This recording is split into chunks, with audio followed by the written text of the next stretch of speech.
Abraham said unto his eldest servant of his house, now check this out, that ruled over all that he had, put, I pray thee, thy hand under my thigh, and I will make thee swear by the Lord, the God of heaven, and the God of the earth, that thou shalt not take a wife unto my son of the daughters of the Canaanites among whom I dwell. Now check this out, verse 4. But thou shalt go unto my country and unto my kindred and take a wife unto my son Isaac. Now, we find out Abraham originally, he came 500 miles away from the land of Mesopotamia, from the land of the two rivers, land of Babylon, where Babylon is. And he wants this eldest servant to go back to his homeland and find a wife of his own kindred.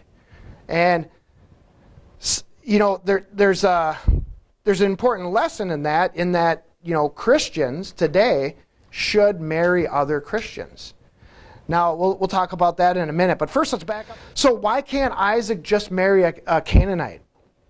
Well, the obvious reason is that the Canaanites were pagans, and if Isaac were to marry a pagan, he would risk having his children and himself be pulled away into worshiping false gods.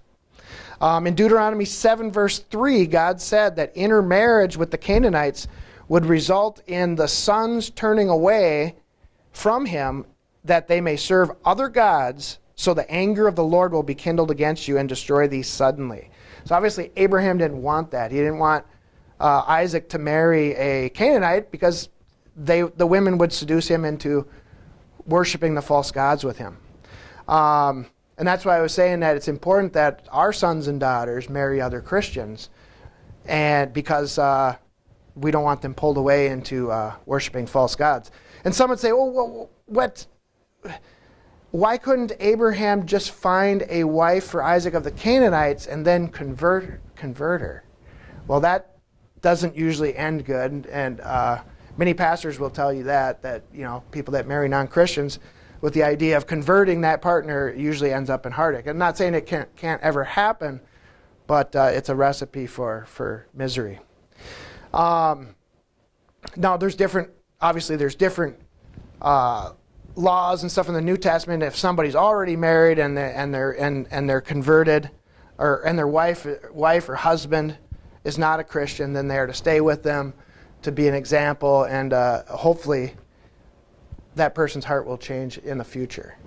But anyways, you know, it would have been, think about it from Abraham's perspective, it would have been a lot easier for him to find a Canaanite wife because he lived in the land of the Canaanites. The Canaanite women, he could have just went to one of the local tribal leaders there and said, hey, my son needs a wife. Do you have a daughter for him? You know, but he didn't do that. Instead, he went 500 miles, or Abraham didn't go. He sent his servant 500 miles to go find the right wife. Now, there's a lesson in that as well. It's worth the extra effort to go to the right place to find the right woman to marry, or vice versa, the husband. Okay. Anyways, besides all this, and we'll move on in a second here, this couldn't be done. Abraham could not marry a Canaanite for one of the simple reasons is that God actually pronounced a future judgment upon the Canaanites in Genesis chapter 15, verse 16. Had Abraham married a Canaanite, he would have become a Canaanite, and he would have been judged and have been kicked out of the land as well. Because the Canaanites in Genesis 15, verse 16, were going to be kicked out of their land in 400 years when their iniquity reached its max, so to speak. All right?